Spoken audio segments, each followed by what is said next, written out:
Be a part of the best pro wrestling podcast today by supporting the Going In Raw Patreon. You can enjoy access to the live taping of the show, exclusive merchandise, and patron-only episodes, and so much more. Support Going In Raw today. Click the link in the description. This is the glorious one, Bobby Roode, and you're watching Going In Raw. Hey, friendo, Steve here. And Larson. Yeah, welcome back to Going In Raw, the only pro wrestling podcast you need to be listening to right here at YouTube.com/Steven Larson. Available wherever fine podcasts are. Be sure to hit that subscribe button and notify bell next to it. Make sure you're always getting your new Going In Raw content. We're also available on the Patreon, patreon.com/Steven Larson. We got 36 great friendos watching this podcast as a live stream right now, which you guys can participate in every single week, 3 times a week. We do these recaps only for patrons on the Patreon at patreon.com/Steven Larson. We also have the $20 reward tier. We got a comic book over there. We got these stickers. I'm not going to reach all the way over there. What about that wrapper for your McDonald's there? What'd you get? What's it called? The Egg White Delight. This is good. Yeah. I'll put this on my Etsy for $30. There you go. You going to sign it? Will you autograph it too? Well, do I get a cut? $5. I at least want 30%.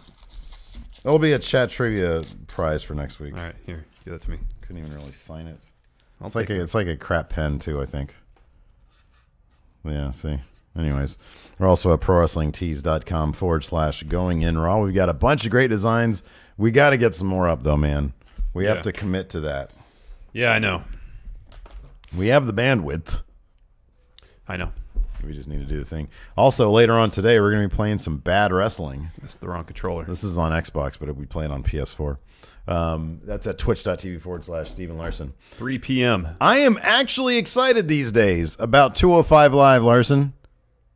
What happened? Sorry, my notes weren't up. Oh, my goodness. Usually I'm prepared. Not today. Well, I wasn't going to talk about like the specifics of the episode yet. 205 Live. It's very exciting. They're getting back to. I love what they're doing. They're giving matches time to breathe. Yeah. I wonder after mixed match challenge is over if they're going to add the extra 10 minutes to the show, make it a full hour every week, and if so, if they're going to start tossing 3 matches in there. Yeah. Nonetheless, the focus on in-ring action is to the benefit. Still get a little bit of character stuff. Hold on a second. J.S. Wooten just said that you're taller than me. That's not true. That's not true. J.S. Wooten. I'm maybe 1.5 inches, 2 inches shorter. Yeah. Anyways, what now? No. Okay, so there was one thing that kind of bummed me out. I'm interested to get your thoughts on it. What's that? We'll get to it when we get to it. Oh, all right. So, yeah, it's one of those things. Because it's like one of the segments in the show. Or it's one of the things that we're going to talk about.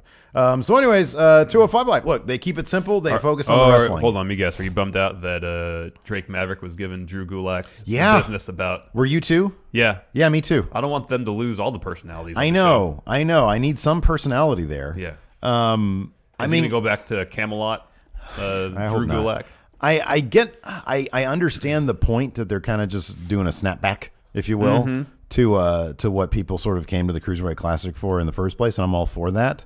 But Drew Gulak was the one shining spot. I know. On 205 Live in terms of personality. Even Tony Nese. And Tony Nese was showing personality.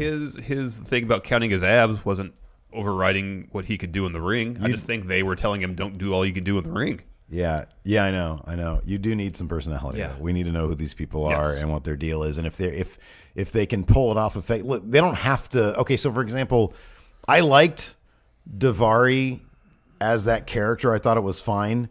It wasn't necessary. Yeah. So sometimes it's not necessary, and there's no reason for you to force the matter. Yeah. But with Drew Gulak, that's such a strength of his because some of pro wrestling is personality. Yes, and from my understanding, based on his Pro Wrestling T-Shop, he did something similar in CZW. Right.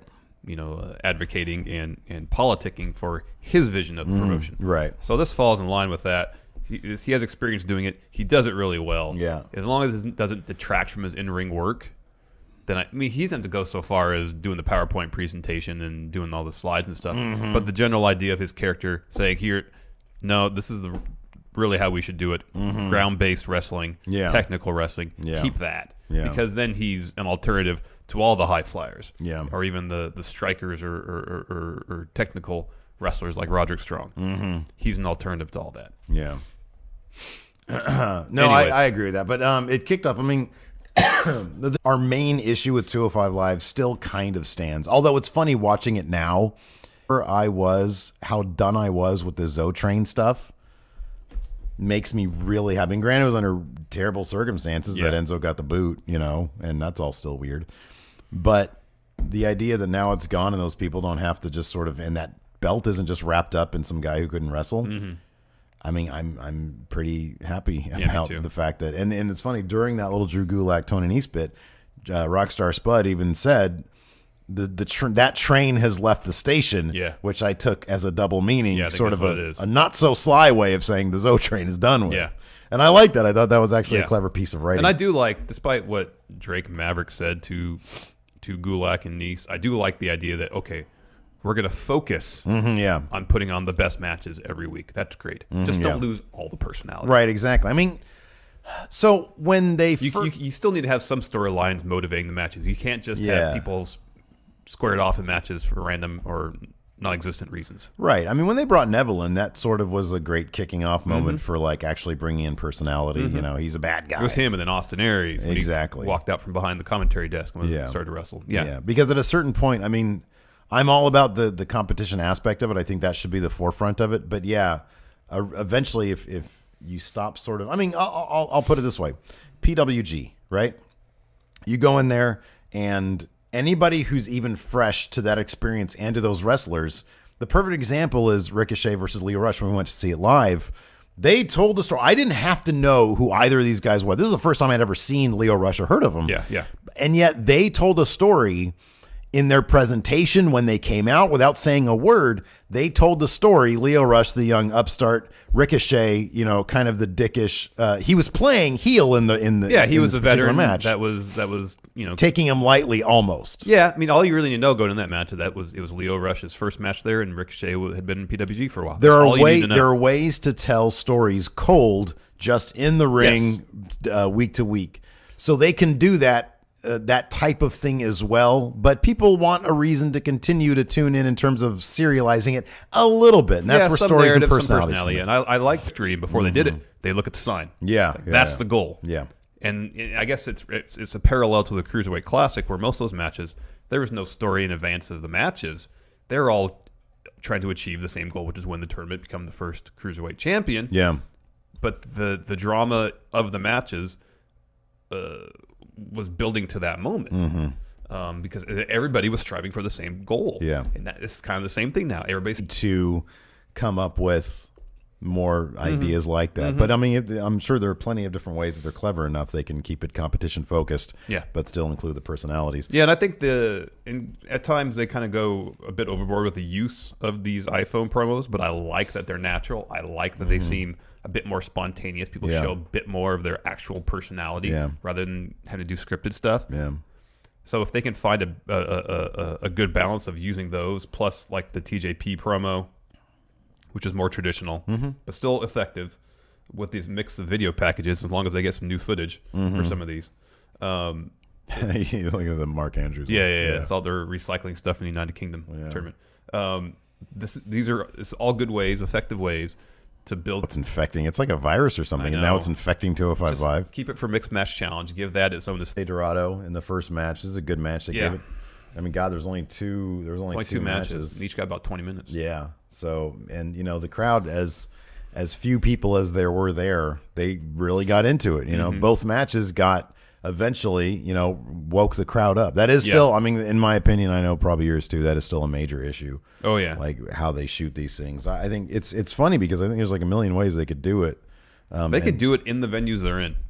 I think they just need to change it aesthetically. It can't be as polished. And like, people are going to leave. I understand that, but I don't know if they do this. Just let people come forward. I think they do that. Okay. From what I've heard that like twice on Twitter now. So there's one shot they had of the arena, and there was a group of empty seats I saw. People in front of it, of course, but also behind it. So just let everybody just come forward. I know. I mean, it should be kind of a, hey, everybody, like, announce it over the loud thing. All right, everybody move down if you want to. Yeah. I don't know if they do that or not. I don't know if they do. But anyways, this was such a fun match. They had a little Kalisto Instagram promo beforehand. Yeah, that was good, too. Yeah, it was just straight up. He wasn't reading dialogue. He was just being him, and it was effective. Yeah. Anyway, some of the bits and pieces of this match, we got a Lince Dorado stunner Rather than going for the pin, Yeah. which he had in one matches before with that, he went for the shooting star press, hit it. Kalisto rolls out of the ring, avoid the pinning predicament. Later on, Kalisto hit a Salida del Sol, but too close to the ropes because Lindsay grabbed him. Yeah. But eventually, it was this cool spot where Kalisto did like a springboard reverse Rana thing. Yeah. And followed that up with Salida del Sol, picked up the win. Yeah. It was pretty great. I was really kind of pulling for Lindsay Dorado. I want some unexpected names to win, to go through. Well, I think in the main event of this show, I think it was kind of someone unexpected that Roderick Strong went over. Because up to now... I know. Given what we know about, okay, well, Tyler Bate, he lost because he's not part of the actual and I would roster. expect Mark Andrews to probably take the loss. I would next think week so. when Yeah, Smash Kira is exactly. out, but you never know. But you're right. This was kind of surprising because we figured Roderick Strong would probably be sticking around NXT for a little bit longer. But I don't know. Talents like him. That I don't know. Where do you stand on Gargano right now? You looking at him for 205 Live still? I don't know. Yeah, I know. I don't know what they have planned for him. I mean, he's one of those guys. He's got, because of that match with Almas, he's got so much buzz behind him that he could really give a boost to 205 Oh, he Live. could. Yeah, I know. And I don't know where he would fit in exactly right now on the main roster. Like, could you imagine if it was Gargano, Roderick Strong, and Lio Rush all on 205 Live? That'd be must watch. Along with the talents that are already there. Right, exactly. Yeah. That'd be must watch. I would That would be think. something else. Yeah. I'd love to see Lio Rush versus Lindsay Dorado. That'd be fun. Anyways, next up we had Roderick Strong, a video package. Kind of recycled some of the material they used for his two-part documentary type deals in NXT, but it's all good stuff, and it really gives you a sense of who he is. Yeah, they need to not bring back crying Roderick Strong. Didn't like that at all, did you? I don't like when people cry. It makes me feel uncomfortable. Okay. Don't cry, please. The next, Cedric Alexander iPhone promo, interrupted by Weren't Mustafa you Ali. uncomfortable the time you saw me cry? I didn't know why it was happening until you told me. No, it didn't make me uncomfortable. I wanted to make sure that you were all Really? right. Like the fact that you didn't know why? That wouldn't make you uncomfortable? If you just started breaking down and crying, I'd be like, oh my God, I'm very uncomfortable right now. No, not really. I'd be like, yeah, what's wrong? Are you okay? Yeah, What's going on? that's my I'd give you a big hug. my focus to be what's going on. Yeah. And he told me, he's like, oh, okay, I'm sorry, man. It's a No, bummer. I joke about that Roderick Strong thing. Actually, I appreciate it. He's talking about his family. being earnest. Yeah, Honest. who wouldn't cry about over their family? Cedric Alexander and Mustafa Ali iPhone promo. I like these guys together. They're great. Oh, how did I miss this? I don't remember this at all. Oh, Cedric was in a hallway or something talking to his phone, and then Mustafa Ali came from behind him and started joking around with him. Oh, that's a bummer. I'll have to go back and watch Yeah, that. man, it was What good. was I even doing? I don't know, man. I got Alabama running around here, just getting in my business all the time. I really hope these two meet in the finals, have the match at Mania. I don't, man. I want Roderick Strong to come away with that. He could, what did I tell you before? He could be the Dean Malenko. I understand that the problem is of cruiserweights. he's great in the ring. Yeah. The personality aspect, that concerns me. I don't care about that, man. I mean, he's really good in the ring, but even when he celebrates, he's like... And it's not, I don't know, it doesn't seem as genuine as like when Cedric does it. It's Yeah. believable to me. When Mustafa Ali does it, It's believable. they project the personality. He doesn't really project as He well does as they not. do. There's nothing there. But I'm not going to take anything away from his in-ring ability. In-ring, he's fantastic. Well, that's the thing. He's like top 4 for me right now I know. in ring. I don't even know who number 3 is, but it might be him. Right now it's AJ Gargano, and those are even interchangeable, and then maybe even Roderick Strong. I freaking love that dude's wrestling. He's great. Especially when he works a really fast-paced match. Yeah, man. I don't know. I just feel like I like that Roderick Strong's involved. If he made it to the finals against Cedric or Mustafa, I'd be happy. Yeah. But just the way they've been building up Mustafa and Cedric leads me to believe, and I'm hoping that they will meet in the finals, and Cedric has to win the title, man. He has to win it. Okay, so I agree with you. I just think that, look, I love And the two best stories are him versus Mustafa, or if they want to play up, the lumbar check versus backbreaker, Cedric versus Roderick Strong. Those are, in my mind, the two best stories for that match. Yeah. And we've seen a bit of what Cedric and Mustafa can do a couple weeks back on 205 Live. And if you give him a platform like Mania, and Triple H says to him, all right, tear the house down. They're going to blow the roof off the place. How about this? What about this? We go in the semifinals. Roderick Strong and Mustafa Ali have like a barn burner, like a crazy, crazy great match. Roderick Strong goes over. He meets Cedric Alexander in the finals. Roderick Strong goes over in like the best match of the night because if they tell them to put on the best match, they're going to put on the best match. Yeah. I can't think of a better. Here's the thing: Cedric Alexander winning it at WrestleMania. I'm not going to say it doesn't give him anything to do because we have no idea what plans they have for the rest of the time. But talk about. Wait a second. that thing was mine. Yeah, that thing was mine. No, you can do a heel turn for Cedric, or even just give him motivation. Right, exactly. It seemed like it was a shoo-in for him to win that title from Enzo. Yeah. Yeah. I think that would be my preference, because you kind of get both things. You get like a motivated Cedric, and because like against Enzo, there was I hated that so much because there was no real motivation there. They didn't really explore it. On a show for everybody, we said this time I'm not doing it for you, I'm doing it for me. So we have selfish TJP. Yeah. Reasonably well done, very effective. But how about this? Semifinals, Final Four. You got Roderick Strong, you got TJP, you got Mustafa Ali, and Cedric Alexander. It's hard to top that. Yeah, I know. I agree. But with Mark Andrews being announced for next week, there's still one mystery competitor. I really hope it's Drake Maverick. That'd be cool. Yeah. There was another name that I was thinking of, and I forget who it is now. Could be Leo Rush. Oh, I was thinking maybe, boy, that'd be something else. I was thinking Gargano. But who knows? Yeah, I don't know either. Yeah. Let's see here. Yeah, Mark Andrews, man. I'd really like to see him progress too. Like move on. I want like some fresh names up there. But how great would it be for Akira Tozawa to advance? Like next week, he comes out in his normal video packing stuff, and the week after that, he comes out to Vince's. Oh, I would love video that. In the suit and stuff. I would love that so much. I like that they're playing up that on social media too, like Rockstar Spud on his Instagram, like pictures of Akira. He's like, here, this guy's taking my job. But no, and Spud is doing such a great job in the role they brought him in for. Like, emphasizing this is a new day, a new age. Well, just the sense of authority he projects is great. It's so great. It's so awesome. So I don't know. There was a period when I was like, okay, now I got to talk about 205 Live. And I'm like, okay, cool. I'm really curious to see what they're going to do with this, and I'm liking it so far. It's on the path that, and we're going to talk about on tomorrow's Dirt Sheet. The news that apparently 205 Live is under the watchful eye. Yeah, of Triple H. Yeah. Vince is hands off now. All right, fine. But we'll go into detail in terms of the how and why, and then I didn't want to do it anyway. And then Meltzer in the Observer this week said some other stuff about maybe Triple H assuming more control over various aspects of the company. So excited about all that. Very excited. Well, assuming there's he needs to show up at SmackDown and at least produce one of those shows and show them how it's done. Because oh my God. Yeah. Wow. Yeah. Anyways, let's talk about NXT. No, we completely skipped over the main event plus the. Oh my God. We mentioned briefly the backstage segment between Drake Maverick and Drew Gulak and Tony Nese, where he was kind of given the business for focusing more on. You guys are cartoony. You're on gimmick as opposed to being the best in-ring competitors. Yeah, possible. Exactly. And then he set up that match for next week. Yeah, Drew Gulak versus Tony Nese, which will be good given their history. Oh my God, it's gonna be off the wall. Yeah, and maybe we'll actually. I always felt like with Tony Nese, we've seen like a small fraction of what he can do. I know, I get that too. I know, I'm looking forward to that match, man. I am, because I think they're kind of opening up. Hey guys, just go out there and do what you can do. As evidenced by the main event, Hideo Itami versus Roderick Strong. Holy crap! Now there was an Hideo Itami promo at the beginning. That was pretty good. But my God, this is a 20-minute match, and it was a barn. But this was so good. They did a really good job building it. Yeah, they really did. They really took their time in the beginning. There was some submission work. It seemed like Roderick Strong was going after Hideo Itami's surgically repaired shoulder for a bit.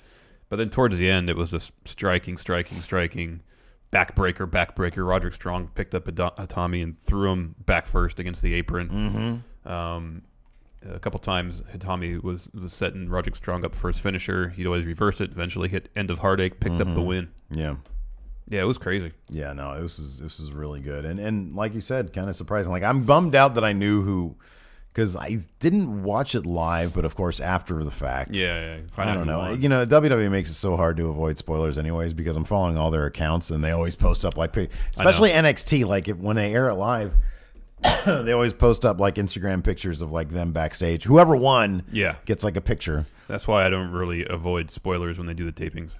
That's going to be spoiled before I watch it anyway. So. Yeah, I try my best, even though it's very much impossible these days for me to do that. I mean, we have so many, I'll put it this way, we have so many enthusiastic friendos out there just anxious to share information with us. And it's all great. Spoilers have never really bothered me that much anyways, because for me it's always about process, how we get to that result. Because I could have known Roderick Strong beat Hideo Itami 2 weeks in advance, but what really gets me excited is not so much that Roderick Strong won, but that the match was really good. Yeah. And, mean, and no, knowing that he won the yeah. match isn't going to lessen the impact of the match if it's really good. Yeah, I don't know. I like to be surprised still, Oh, sometimes, yeah. I'm not saying Yeah. there's anything wrong with that. but I just learned that's part of it. It's part of the job. Part of the deal, man. Part of the deal. Get used to it. Oh wow, strong words. Let's talk about NXT, man. Yeah. Oh, this is my favorite. Oh, how could you not love this? We kick things off with who came out first? Sanity. Sanity came out first. No, Undisputed Era came out They first. came out first because they got blindsided. Yeah. And once again, and I'm so glad this is a normal thing. Kyle O'Reilly, he barely. Here's the thing. I noticed this time. So at Takeover, he totally did the strumming. No, he just did like occasional. I don't know, man. We'll have to go back and He did watch. occasional, but I think maybe you were distracted by his shaking hips. Those are some great hips. Because he walks down, he's And let me ask you something. We always point this out. Nobody seems happier to be there at this point now than Kyle O'Reilly. he seems to be having a blast. He seems to be having a blast to walk out there in front of that center stage crowd. Yeah. Now, he seems to be having an absolute blast. Adam Cole seems to be having a blast too. He really does. He man. is like the master of over the top yet still completely effective facial it's expressions. the best when what's his face, Alexander Wolf kicked out. I think it was Alexander Wolf kicked out of the last shot. Yeah. He was beside himself. He was like, and they're all like at each other. That was 3. Anyways, that's later on. So yeah, Sanity attacked them from behind while they were all in the ring apron, brawl in the ring. Security broke it up. Did you see Donovan Dijak in there? No, I didn't notice. There was one dude who had blonde hair, I swear, and seemed taller. Well, he doesn't have blonde hair though, does he? I thought Donovan Dijak has blonde hair. Not blonde hair. Hold on a second. Donovan Dijak. I thought it was like a lighter medium brown. I swear to God, I thought he was a blonde. I could be completely wrong then. Are you thinking of somebody else? Oh my God, you're right. Why did I think he had blonde hair? That's so weird. I have no idea. Wow. I think when I first saw him, I was like, that guy kind of reminds me of Drago from Rocky. Oh, yeah. And maybe that's why. Drago had blonde hair. He had very blonde hair, so that's going to be why.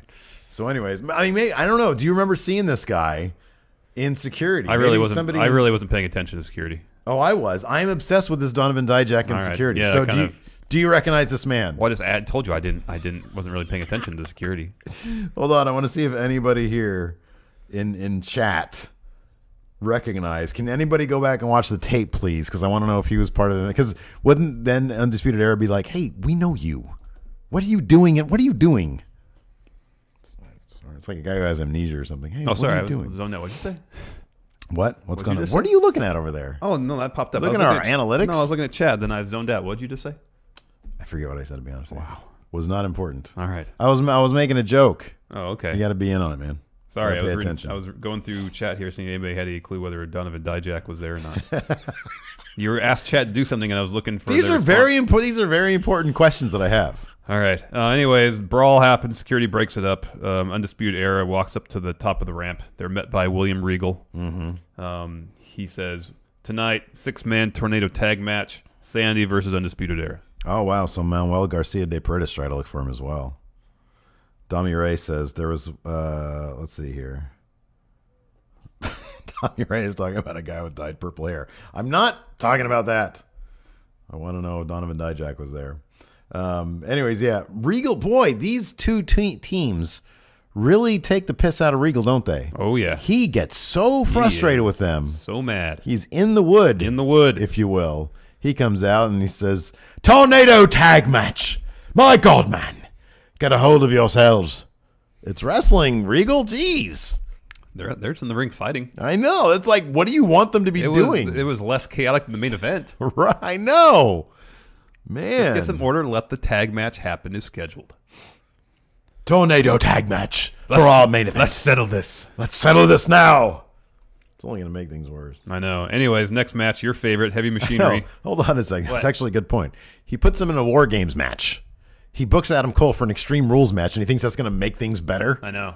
You're just escalating the I violence. know. This is a 6-man tornado tag match with no rules. Right, exactly. You're escalating Sanity the violence. wins.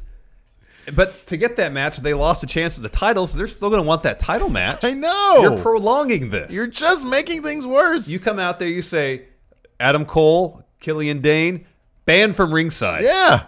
and then you have the match go on as scheduled. You settle it that A way. regular match. If Undisputed Era wins, retains the title, Sandy no longer has a claim to those belts. Right. They lost the first match, lost the rematch. Yeah. There's nothing. There's no story You're to keep going. just making things worse. You are making things worse. Are there any competent, like Drake Maverick has suddenly vaulted to the top of the GM charts? in terms of competency? Yes! Could be. Kurt Angle is like the worst. Kurt Angle is literally the worst GM maybe in Daniel history. Bryan is not that great because he keeps bickering with He's Shane. terrible, and Shane McMahon is awful too. Like kayfabe, they're terrible at their jobs. Regal is usually very good, but this whole Sanity Undisputed Era thing is too Well, much okay, fun. look at the women's title. Shayna Baszler. Oh, yeah. You can't just go around doing this. You won't get a title shot. And then she gets Shayna title Baszler, shot. you get a title shot. Yeah, it's true. What? Yeah, Drake Maverick #1 right now. Drake Maverick for sure, man. Oh my gosh. Anyways. Why is my phone ringing? Whoa. You're worse than me on that phone these days. Anyways, next up we had my two favorite teams of all Alex time. C said rewatch, no Dijak. Interesting. Interesting. What? All right. Well, thank you, Alex. You're Oh back. yeah, Heavy You're- Machinery. You're back on my good list now, Alex C. Heavy Machinery. They're crap. And on top of that, now they're the impetus for one of my favorite teams allegedly breaking up or seemingly breaking up. They're planting the seeds of breakup here. Sabatelli and Moss. That's a terrible idea to break them up. That's a terrible idea. What are they going to do? I know. I hope this is some grand swerve Me for too. them where they'll act like they're not happy with each other. And They're then having they'll issues, and they'll take advantage of everything that's going on to win and show, ha, Yeah. joke's on you. Yeah. We're still friends. Specifically towards Heavy Machinery, though. Yeah, you really don't want nice things to happen to Heavy Machinery. I don't. I want them to be event security. Here's the thing. I don't want anybody to lose their job. Don't want that. I'm fine with them being event security. All right. I think they'll be good at that. Okay. They kind of look like security guards anyways. Like Otis seems like a kind of guy who'd be hanging out a lot at like a comic book or like the arcades or whatever. Comic book shop. As a security guard? No, or just period? in his time off. And then he's a security guard at like a movie theaters. Like Big Jim used to do. All right. Same with the other guy. What's his name? Tucker. Yeah, that guy. Tucker. Wasn't that a show? So yeah, but anyways, Tucker Knight pins Tino Sabatelli after the compactor. Yeah, Tino tried to get the win with putting his feet on the ropes, but the ref saw this time. Drake Younger, he's too good. Too Yeah, good a man. ref, that Yep. guy. Yep. He said, hey. But like the whole beef between Tino and Riddick was because Tino tagged in Riddick Moss, just like slapped him on the back. Yeah, in a slightly more aggressive manner. He was frustrated. Yeah. And he gave him a big slap on the back to tag in and be like, you take care of this. And Moss was like, why would you? And then he gave him a chop to tag him back in. Yeah, but it all kind of came out of nowhere. Yeah. There was no real build to it. No. Yeah. Remember that they should have done some backstage videos where Tino was upset that Riddick called his Maserati their Maserati. Yeah. Something like that. Something. So my name. They never did go to my the. name's on the title of this car. They never went to the Riddick Moss has a minivan thing. No. That really bums me out. That'd have know. been great storytelling. Yeah. Like Anyways. Riddick Moss goes to CarMax and trades in his minivan and says, "I don't need a car. We have our car now." We have our car, and Tino's like, hold on a Hold second. on, man. Like, I know that you're my best friend and everything, but come on, this is still, it's under my name, My car. my car. I bought this. Yeah, you can't take it anywhere because, like, you're not Or insured on Riddick it. knocks on Tino's door and says, "Hey, can I wear our suit?" Yeah, It's like, wait, our suit? our suit. This is my suit. It's not even your size. We're different sizes, dude. Yeah, you're much larger than me. You're bigger in the chest. Yeah, broader in the shoulders. Yeah. It's not going to fit you. Smaller in the butt, though. Tino's got a big butt. He does. You notice that? Were Yeah. you the one that brought that to Yeah. my attention? Yeah. I noticed it big time. He's spilling out of those He is. trunks, He man. is. He is. You think those are implants? No. A lot of squats. Yeah, really. Big old booty. Oh, good for him. Anyways. Yeah, So- it'd been pretty funny if they went that route. Right? But this kind of comes out of nowhere. Yeah, man. Johnny Gargano. Promo. Promo comes out and fiery Johnny Gargano, very fired up, calls out. He says, "Thomas O. Ciampa, coming for you, man. Yeah. You. I'm gonna Instead, man to man. I'm gonna beat you up." who comes out? Andrade El Cien Idolo. Almas and Zelina Vega. Or as both Percy and Morrow like to say, "Oh, look, that's why he calls himself El Idolo." Oh, there's El Idolo. El Idolo. Come on. I know it's in a song. It is. That's no. I have a lot of questions about that song. Who's singing it for one thing? Because they're not really singing it; they're just sort of saying things Yeah, randomly. it's not him. Yeah, La Sombra, Tranquilo, Yeah. El Idolo. quesadilla. That sounds good right now. It's just some dude saying a bunch of Spanish things. Yeah. Anyways, so they come out. Zelina Vega comes out, cuts a nasty promo on Gargano. Yeah, the crowd starts chanting for Candice LeRae. Oh, immediately. Oh, that was great. Immediately. It was fantastic. I'm bummed out they have not given her, the CFO $ guys have not given Candice music yet. Oh, yeah. Because I want her music to hit. Because she comes out and the camera didn't pick it up until she was like halfway to the ring. I know. The crowd popped. I wanted to hear music. Great. Yeah. Agreed. Anyway, she gets in the ring and Johnny Gargano says, have at it. They start brawling. Everybody starts brawling a little bit. Andrade and Zelina Vega go up to the top of the ramp. Gargano says, essentially, I want another shot at that. Oh, no, Zelina Vega says, we're done with you. Yeah. What's it gonna we take? beat you 3 times, which is a good point. Fair point. What's it going to take for you to get out of here? Yeah. To get off her case. Yeah. And Gargano says, give me one more shot at that title. And then he put his career on the line. Mm-hmm. So I don't know when it's scheduled to air, but it's going to be Gargano's career up on the line, almost putting the NXT title on the line. Yeah. Very dramatic. Yeah. Again, very effective storytelling. Yes. Ooh, wow. What's going to happen now? You've just dug a hole for yourself. Now, I know there are spoilers out there. We're not going to talk about the spoilers, but I do like the idea that if Gargano loses, I don't want him just to go straight over to like 205 attacking Thomas Ciampa. Yeah. Sort of NWO style, you know? Like, Yeah, or yeah. like Masked Attacker. Yeah. That would be cool. Yeah. Start terrorizing. Yes. Then they can do some film stuff like at freaking Ciampa's house. And they have an unsanctioned match. Yeah. That'd be good. Have to sign a hold harmless agreement. Yes. Hold harmless. And Daniel Bryan will be like, what? What's that? A what? Can I get in on that? I'll hold you harmless.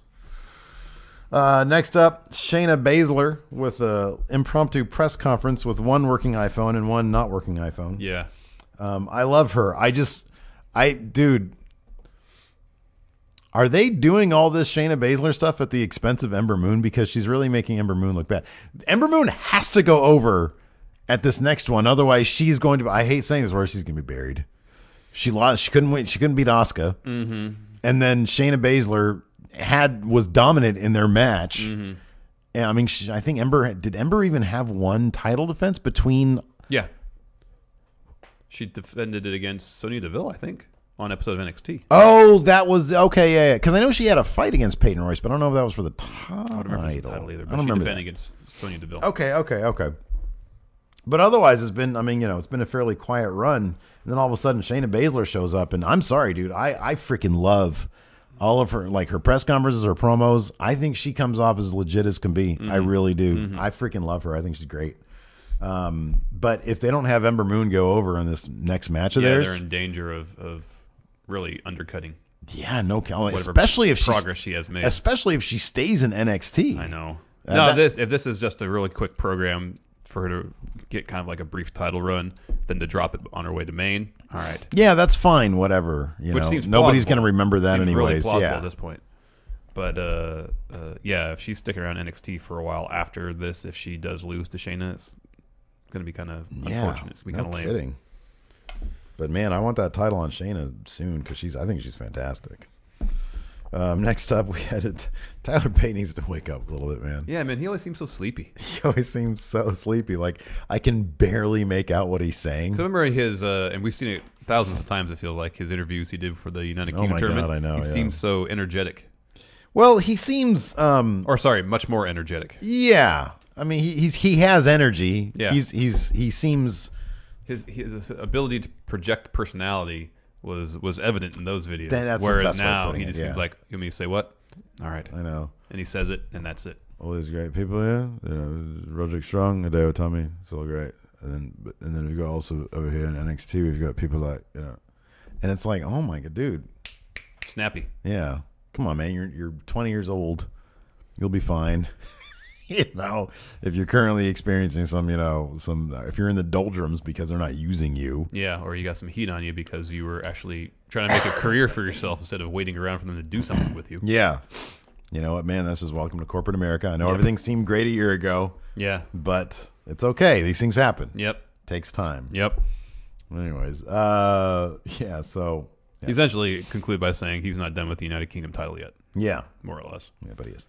Next, Bianca Belair squashed Jessix Hill This was a true squash match. in a matter of, I don't know, less than a minute. I still do not like that reverse powerbomb, but I love Bianca Belair. Yes. She is fantastic. She is fantastic. She's great. That torture rack thing she did first was great. Yeah, I know. That should be her finish. Yeah. Yeah. But then, the reverse powerbomb just in Torture general, rack into like an AA, or I'm sorry, an AA type kind of thing, yeah. Yeah. But then, the reverse powerbomb, never liked the move. Yeah, I know. It looks like it's bad for everybody. Yeah, it looks like it hurt you just as much as it hurt the It's person not graceful. receiving it. No. Yeah. But man, she is fantastic. I like her gimmick of being the est. Yeah. She's the EST, the best, She's the best, the fastest, the strongest. strongest. Yeah. I know, that's great. She's the bestest. Anyway, she's fantastic. Next up, we have the main event: Tornado Tag Match. No rules. No rules. No tags. You're just making things worse for yourself, Regal. It was a fun match. They went all over the place, all around the ringside area, my underneath God, this is the great. theater. This was great. Killian Dane is just a beast. Yeah, we saw his Michinoku driver spot where man. Michinoku driver someone on top of somebody else. They did the thing where like he was like, "Come on!" to all three of Undisputed Era, and He just threw him off. threw them all off, which is always so cartoonishly bad, but it's know. so awesome. I know. I love that. Yeah, this is a lot of fun, and they booked what's his face super strong too, Alexander Wolf. Yeah, he got a mosh a little bit too. Yeah, he got the Marshall. Actually not. I was bummed out Nikki Cross didn't come out with him. And then yeah, he ate a last shot and kicked out of it. I know. That's a bit much. I know. I mean, Adam Cole sold the surprise of that moment pretty well. But I don't know. I thought it was fantastic. Yeah, and then Damo hit his one-winged angel. Do they call it something else? Yeah. I don't remember what it is. Yeah. Just one winged angel as far as I'm concerned. Yeah, me too. On Bobby Fish, picked up the win for Sanity. I don't know if this is going to conclude their feud. I guess, like as we explained earlier, in my mind, this prolongs it. I mean, Because yeah, you got to Sanity figure. still owed Yeah. a tag title rematch. Yeah. So maybe a takeover. I don't know. Do we know? Let me ask you this: do we know? So don't like give us any spoilers. All right. Have Authors of Pain showed up at any of the tapings? I don't remember. Okay, because I kind of feel like no, but I could be wrong. Yeah, I don't remember at all. Yeah. So, anyways, yeah, let's answer some questions. Question time. Question time. Dun dun dun dun dun dun dun. All right. Oh, here we go. Look at this one. The original mystery man, Carmine the Bowler, says he has not received a shout out on the podcast. Here's your shout out there, Carmine the Bowler. Thank you very much for your support. Fat bastard champ Alex Foster. Should NXT have longer title reigns? I feel like it gets predictable when people drop titles. Okay, so that is one of the things about NXT. There. Mine is Triple H, man. Are you kidding me? That guy's just killing on all cylinders. He's had a legendary career. Yeah, I'll say HBK, Triple H, Yeah. Chris Jericho. Oh, can't get better than that. How many? 5 each? Oh, I don't know. Whatever.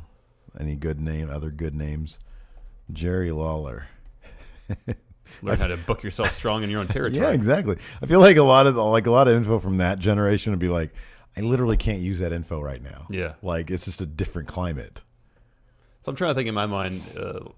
It's like HBK will tell you everything you need to know about performing in the ring. Yeah. Triple H will get you ready for everything backstage. Yeah. You don't have to take anything away from Triple H's in-ring work, Mm-hmm. but Yeah, for sure. backstage, learn the ropes in terms of politicking, in terms Sure. of putting a show together, all that. Mm-hmm. And then Generation, who's the other person I said? Jericho. Oh, Jericho. Reinvention. Keeping your character fresh. Yeah. Just trying to think of people who would be able to instill knowledge to make me the most well-rounded performer possible. Yeah, you hit all the beats there, man. So the other person I thought was maybe Cena, because Cena, he's reached the top of the mountain. Oh God, that'd be but a then nightmare. facing the backlash that's Yeah. associated with it, how to best deal with that. Oh, that'd be a nightmare. I'll be very structured. Yeah, Be like going through boot camp. Yeah, exactly. I wouldn't want to do that. All right, be here at 4 a.m. Why? It's time for our first of 3 workouts of the day. Exactly. You can bring coffee, Yeah. protein bar, a towel, a towel, gallon of water. I can't just have one of your towels. No. No, these are my towels. They cost $3,000 each. Yeah. Is that why you sold that? I had to sell my car. Dylan the Villain Scribner. He's been waiting to ask this question for a while, but what if you guys could fantasy book an all-time great 8 to 16 man cruiserweight tournament, who would you put in it, and who would go over Two Sweet Friendos? Well, to me, the man who would go over in the end would be the Iceman, Dean Malenko, All right. who is the Dean Malenko of cruiserweights. Yeah, I guess so. Well, let's see if you can name a good 16-man field. Okay. Jushin Thunder Liger. Oh, wow. He'd yeah. have to be in it. Good. Prince Prince Devitt. All right. Is Prince this all Devitt. time? Yeah, all time. All Okay, time. Prince Devitt. Prince Devitt. Steve Yeah. says Prince Devitt. Perfect. It worked. It worked perfectly. Yeah, it is. Good job. Osprey, Osprey. Rey Mysterio, Oh, yeah. Great. Eddie. Eddie. Yes. Eddie's in there. Um, Did you put Jericho in there? Yeah. Okay, Jericho. WCW Jericho for sure. Yeah. I put both Paul London and Brian Kendrick in there. Okay. Tajiri. Oh man.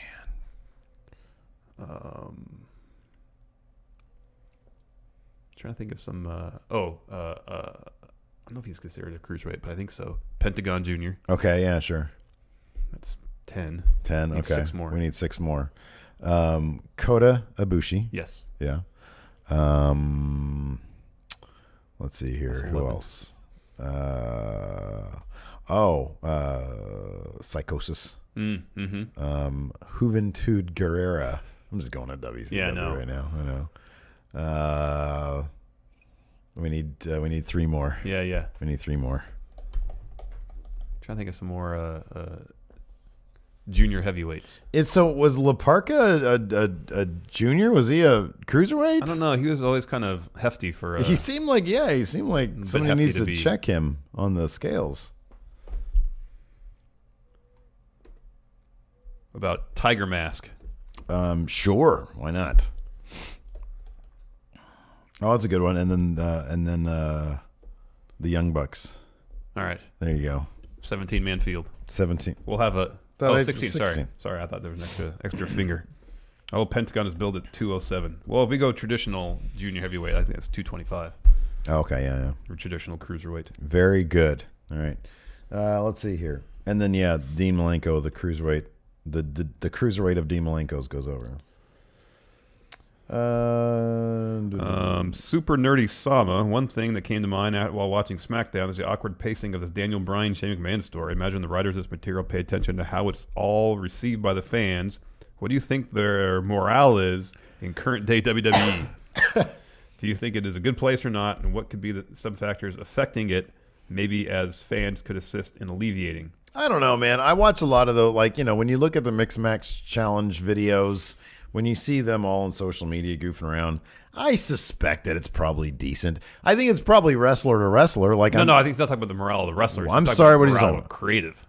Oh, the morale of creative? We always heard that the I average can't imagine it's ever good. tenure is pretty short. Yeah. Matter of months. Oh, man. It's So probably it's always bad. I think dealing with the fans is probably the least of it. Yeah. Dealing with Vince changing his whims, Oh, my changing gosh. his mind on a regular basis, that'd be more maddening than anything Yeah. else. You can kind of block out to a certain extent. Just don't go to social media and you won't know how people are reacting to it. Right, yeah. But if Vince is calling you up at 4 in the morning to rewrite a show Oh, my God. Nightmare. on a weekly basis, I mean, morale might be higher now because they're like, oh, Vince is like stepping back a little bit. Maybe he's working on XFL a bit. Mm-hmm. I don't know, man. Deontay Soignier, hey friendos, due to NXT constant wave of unbelievable talent such as Undisputed Era, Aleister Black, Velveteen Dream, Johnny Gargano, and several others, would WWE keep them in NXT to form long-term rivalries that fans can be captivated by rather than sending up to Raw or SmackDown, where the creative is always less than to be desired? I don't know if they're at the point where they're. I mean, Triple H is still to this day. He still talks about NXT isn't what he wants it to be. call. Well, yeah, but he also talks about call ups and is this guy ready? Is this guy not ready? Is he? I think there's still that perception. I think until that really, really changes, that no, like either if you're in NXT for more than 2 years, you're either going to get released or you're going to get called up at some point. Yeah. I still think it's that thing. So. And I don't know. I think even you and I sit here sometimes and we think, well, there's nothing left for the others of Pain to do. It's like technically that's not true. They can just put him in there with another tag team that they bring up, Come up with a storyline. come up with a storyline, and Yeah. they still can. Yeah. but we've just gotten used to this thing. Well, you've had your run with the titles. You're ready for prime time. Yeah. Just go up to the main putting roster. the mic in your hands more often to get you ready in that respect. So And I you call kind the of- main, you can handle your own mic work. And I really appreciate that aspect of NXT because we always get fresh stuff happening and fresh people. It's kind of that's what kind of keeps it exciting, you know. Yeah, I mean I've compared it before NXT to minor league baseball. Or if you're a fan of minor league baseball, you're a fan of the team because there's so much turnover in the players. Yeah. So like you can be fan of players and follow their career as they go up to the major leagues, but you have to become a fan of that brand, that team. As a team, not because of the players, because you like that team or you like that brand, Right. And you like what they do with the talent there. Yeah. Karen has a question here. Was the Riot Squad the proper group of women to call up from NXT prior to the Rumble, or should other women have gone up instead? She says personally she would have preferred Peyton and Billie Kay and Nikki Cross because their look is a lot different from what Absolution is and Riot Squad presents. Which, yeah, I mean, I liked Absolution with Sonya Deville and Mandy Rose sort of at the side of Paige. Riot Squad was just thrown together. Yeah. And it's kind of infuriating. There's because no unifying factor between any of them, other than the fact that they were all in NXT. I think especially in the case of Sarah Logan, she kind of got the short shrift a bit because I've never really seen her as like a henchman for anybody, you know? Like I just didn't, I don't know. She seems so unique. Liv Morgan is whatever. I mean, she's not a terribly good wrestler and her gimmick is kind of comparable to that of Carmella's, so why is she around? And then I'm a huge fan of Ruby Riott. But I it think seemed she's weird great. that as a solo competitor in NXT the whole time, they put her up with the stable. Yeah, I know. The entire thing just came off as very awkward. Yeah, and forced. Yeah, so Poorly motivated. but no, I mean, instead of bringing up a whole like a faction just to seemingly mirror Absolution, which it does seem to be the case. Kind of. But I mean, like, we were hoping there'd be a purpose behind that, but there really wasn't. Right, If there was exactly, a purpose behind yeah. it that'd been interesting. Right, But there yeah, wasn't. for sure. And since there wasn't, then there's really no point to bring up three. Just bring know. up the iconic duo. I know. Nikki Cross, I'd actually take issue with because I want her to stay with Sanity. Yeah. I really want that to Yeah. happen. Agreed. Although she seems like she's involved with them less and less these days. I know, and it makes me sad. I know, which is concerning. Makes me sad. They make such a great faction, all of them. Let's see here. What the Wrestling co-host Nathan Raglan. Oh yeah, Nathan Raglan. I think is starting up his own podcast called What the Wrestling. He says there's a rumor floating around that they're canceling Lars Sullivan's push. Triple H comes to you to ensure you this doesn't happen. How do you book Lars all the way up to his main roster debut? Well, there was news going around. I'm not going to spoil because they haven't really done it yet. That he was going to be in line for an NXT title shot at the next takeover, but because of a knee injury or something, he's not going to get it. Yeah, it's a knee injury thing. I didn't hear anything about them souring on him or anything like that. According to the newsletter, which this week seems to be all over the map in terms of how we, the validity of things. Yes. It was simply like he had a knee issue that they had to get fixed, and then he'll be at the Performance Center rehabbing soon. Yeah. So no, I don't know. I mean, if it depends. Like anybody else, if he has a string of injuries back to back, it's really going to hurt things. But I think creatively they seem to be high on him. I was kind of surprised in the match. Well, yeah. I mean, that would have been if. I mean, I don't know. I'm not going to get into it because I don't want to spoil either. But Double T, hey friendos, my question is actually about your recap yesterday. Why do you guys seem to have such disdain for Randy Orton, seemingly on and off camera, when almost every wrestler besides Mr. Kennedy says he's one of the most professional guys in the business and says he's a great guy backstage? We don't have disdain for him. We just think he's a little boring. Yeah, I don't know. I could probably. I see why he'd probably think that. I don't know. I think I'd probably rag on him a bit. Maybe. Yeah. Now that I think about but it, I mean, we don't. we just find boring or this boring face Randy Orton.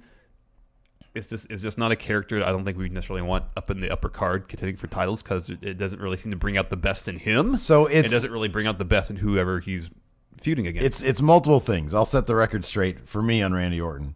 I have always appreciated that. I've heard several times that he is one of the safest workers yes. in the ring. I've always really appreciated that about him. I appreciate his legacy. Yeah. When he was a nasty, nasty heel going around punting old people in the head like legends, I thought that was great, and I hated him, but I hated him for all the right reasons. I do find his character boring because they don't really do anything Well, I with him think that's he finds interesting. his character boring too. And he's even said the same thing. Oh, breaking news. A couple of terrorists have been captured in Syria, so that's good. My thing also with him is that I think he made a big turnaround in like his older age in terms of being like a professional and stuff. He's probably a great guy. He's probably an awesome guy. Whenever I see him on Twitter, he seems like a great guy. From what I remember, there was a time, and I think he's even said this in a documentary, where he was a prick backstage. Didn't he like drop a crap in somebody's duffel bag or something?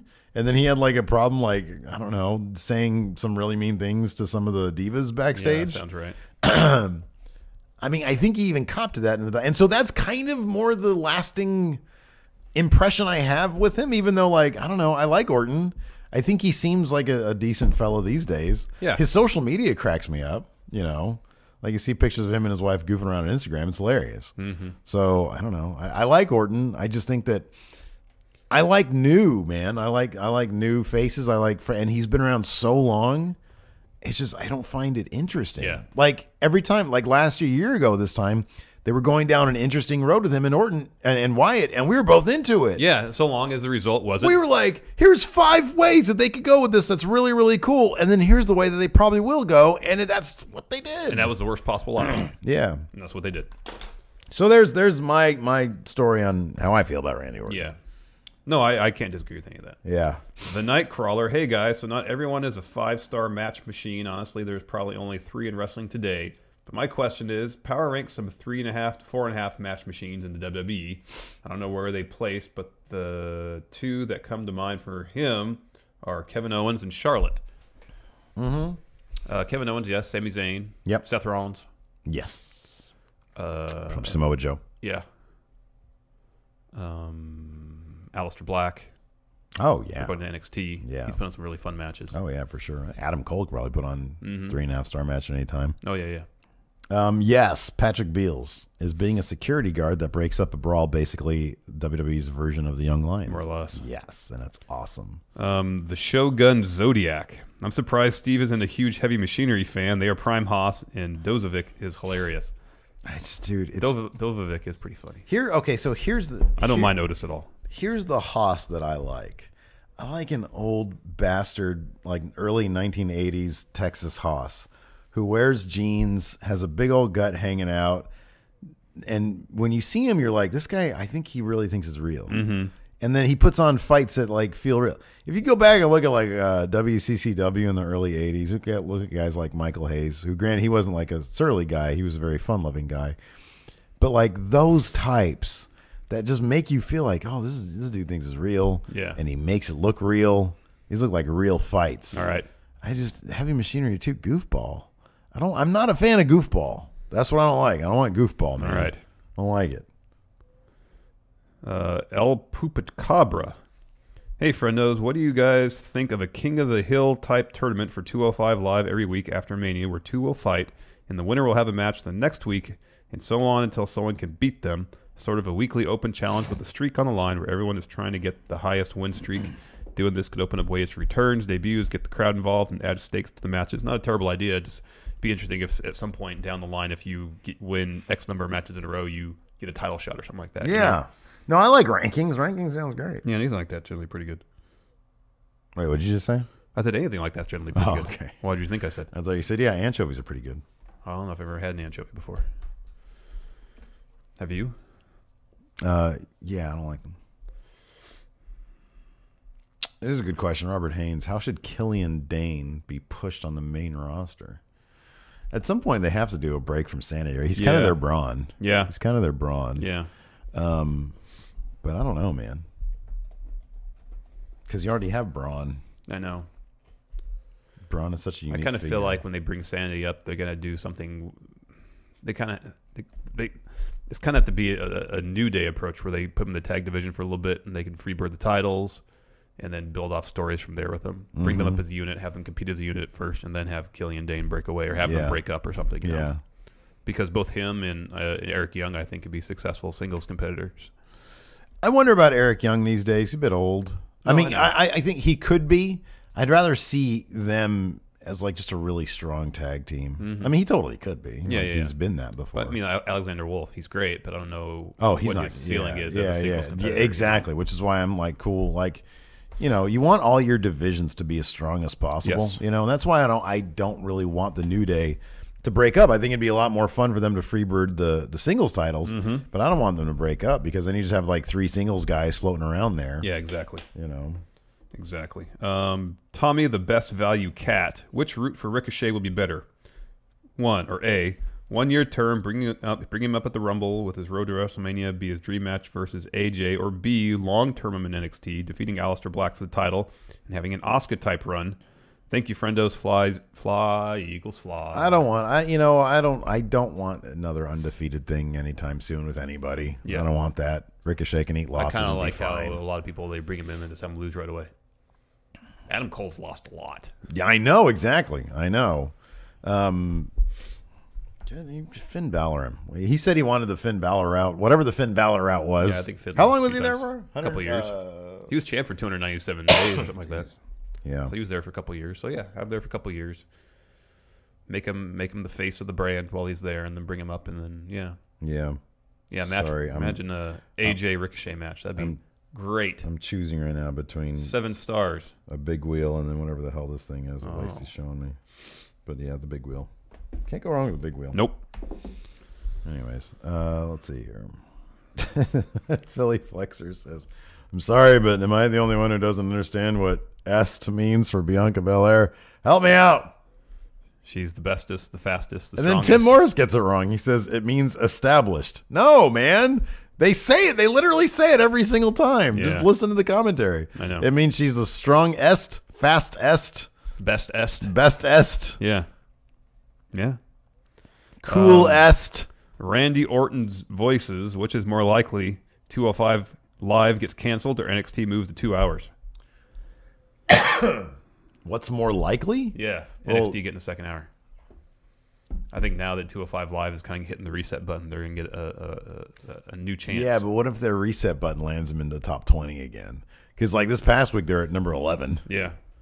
So I don't know, man. I kind of think that The approach they're taking is going to take time to build an audience, though, especially if they're going to keep presenting it in the same fashion. I want it now. He's distracted with this football business for the next couple of years. He's not paid attention to 205 Live. I hope you're right about that. I don't know. I still kind of feel like the more likely scenario is 205 Live getting canceled than NXT moving in 2 hours. But I would love to say the other one. Here, the end of this question. This is a good one. Okay. Mike Demopoulos, who is the current NXT Elias, a sleeper star for the main roster. Ooh. Bailey handled completely wrong on main, and Finn completely over but underutilized. Completely over underutilized on NXT? No, on main roster. Who, like in NXT now, could maybe fill similar roles. Oh, I have a feeling we're both going to be, and me especially, are going to be extremely frustrated with how they treat Aleister Black on main roster. I swear, if they better not put him on SmackDown. Oh, I know. I'll be pissed.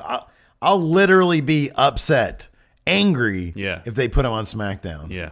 Oh, that'd be so frustrating. But I think Aleister Black could follow Finn's career Do you path. even think Tommy End knows how to smile? I'm sure. It'd probably look really painful. Like, we think Bobby Roode's smile looks painful. Oh, man, Aleister depends. Black's probably looks horrible. Depends if it's genuine. I've seen him like grim. Grim. I've seen him grin on Instagram. Yeah. Yeah. It's just this.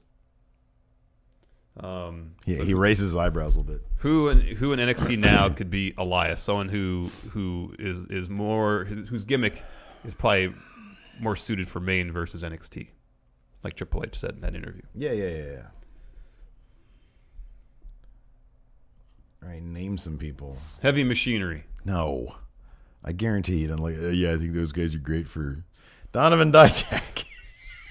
This kind of be security at event staff until he gets called up. Yeah, exactly. I think he's great at security. But Aleister Black, I think, is a good answer for the Finn type role, who'd be completely over, but probably not used to his fullest. At least not at first. Hold on, I'm looking for the NXT roster. Just Google search NXT roster then. I just did that. NXT brand. Here we go. Roster. Jump to roster. No, go back. Jump to roster. Oh, here we go. You're already there, you bastard. Oh, here we go. Let's see here.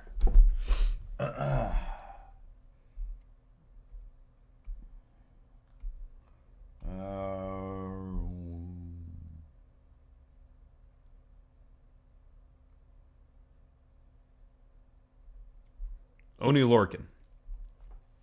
I feel like, I mean, at this point, Leo Rush. They just need to get him like ready for the main. Like, I mean, that dude is so good. I don't even see what being in NXT is going to do for him. I know. You know what I mean? In terms of someone who could be very easily mishandled on the main roster, it's got to be Velveteen Dream. Oh yeah, for sure, absolutely. He's been handled very well in NXT. Near perfectly on NXT. And like if he were to end up on SmackDown. I wonder what they think about No Way Jose. I have no idea.